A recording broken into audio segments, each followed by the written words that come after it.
Somewhere in the highlands of Ethiopia, over 1,000 years ago, a goat herder noticed something strange. His animals had been eating berries from a tree he didn't recognize, and instead of settling down for the night, they were restless, jumping, almost frenzied with energy. He watched them for a while, puzzled. Then, curious in the way that hungry people tend to be, he tried the berries himself. That goat herder's name, according to legend, was Kaldi, and what he stumbled onto in those hills would eventually become the most consumed beverage on Earth, the fuel behind every early morning, every deadline, every conversation that starts with, "I can't function without it." Over 2 billion cups of coffee are drunk every single day. But for most of human history, nobody drank coffee at all. So how did we get from a confused goat herder in ancient Ethiopia to a Starbucks on every corner? The story of coffee is really a story about human curiosity, about how one discovery spread through empires and continents over centuries, reshaping culture, commerce, and daily life everywhere it landed. Let's start in the place it all began, the highlands of southwestern Ethiopia in a region called Kaffa. The wild coffee plant, Coffea arabica, grew naturally in these forests. The indigenous Oromo people knew about it long before Kaldi's legend was ever written down. They didn't brew it the way we do.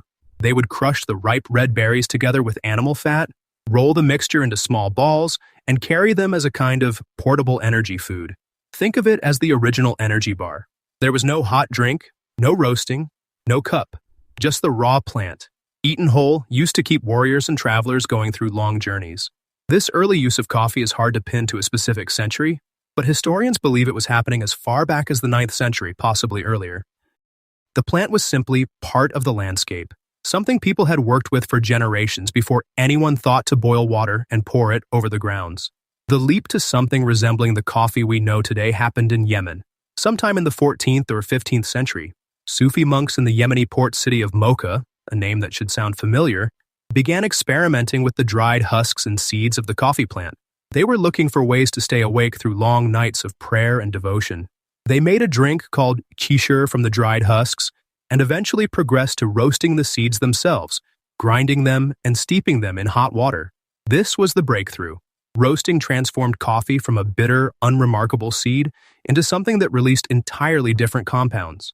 The deep, complex aromas, the full flavor, and most importantly, a concentrated jolt of caffeine. The monks had stumbled onto chemistry without knowing it. Word spread. By the early 1400s, Yemen was cultivating coffee commercially, and the port city of Mocha had become the global center of the coffee trade. For nearly 2 centuries, Yemen held a near-total monopoly on the world's coffee supply. They guarded it fiercely, boiling or sun-parching all exported beans to prevent them from being planted anywhere else. For a long time, it worked. The drink moved quickly through the Islamic world. By the early 1500s, coffee houses called kahve khaneh in Arabic had opened in Mecca, Medina, Cairo, and Istanbul. These weren't just places to drink something warm, they were social institutions. Men gathered there to talk politics, play chess, debate theology, and share news. The coffee house functioned as a kind of public meeting room for anyone who could afford a cup. They were called schools of the wise, and the name wasn't ironic. Ottoman rulers grew nervous. When thousands of men were gathering daily to discuss the state of the empire, it created a certain kind of electricity, the kind that could turn into dissent. Coffee was banned at least 3 times in Mecca during the 1500s. Sultan Murad IV of the Ottoman Empire took it further in the 1600s, making coffee consumption punishable by death. He reportedly patrolled the streets of Istanbul in disguise, executing anyone he found drinking it. The bans never held. Coffee was simply too popular, too embedded in daily social life to be uprooted by decree. Within years, each ban was quietly reversed. Authorities eventually accepted that you cannot legislate away a beverage this deeply woven into culture. Europe got its first real taste of coffee in the late 1500s, brought back by merchants and travelers who had spent time in the Ottoman Empire.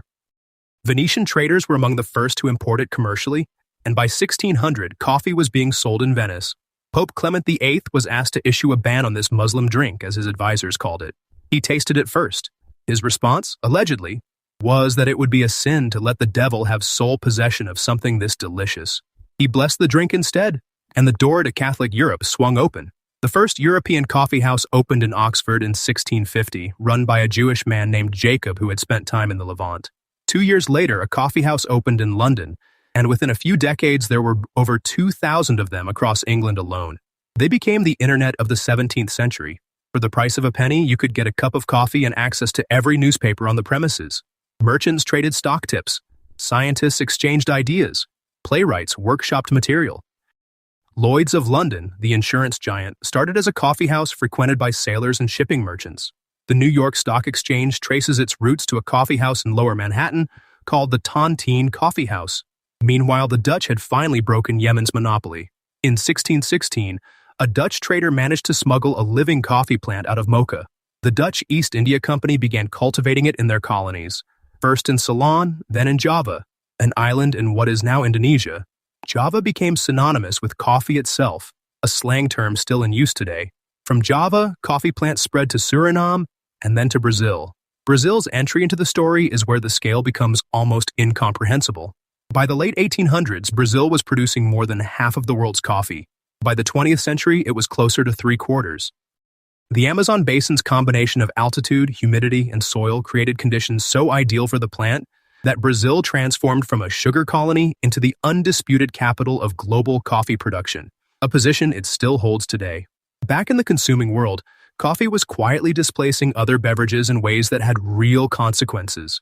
Before coffee arrived in Europe, people drank alcohol throughout the day, starting at breakfast. Wine and ale were safer than water in most cities, where contaminated wells were common. Coffee changed that calculation. It was made with boiled water, which killed the pathogens, and it was stimulating rather than sedating.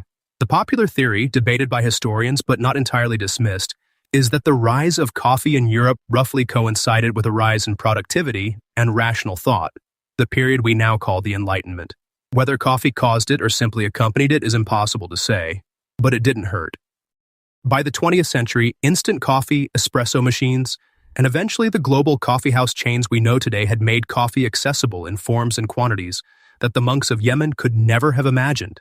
A crop that once grew wild in Ethiopian forests, eaten raw by goats and ground into fat balls by warriors, had become a global industry worth over $200 billion annually.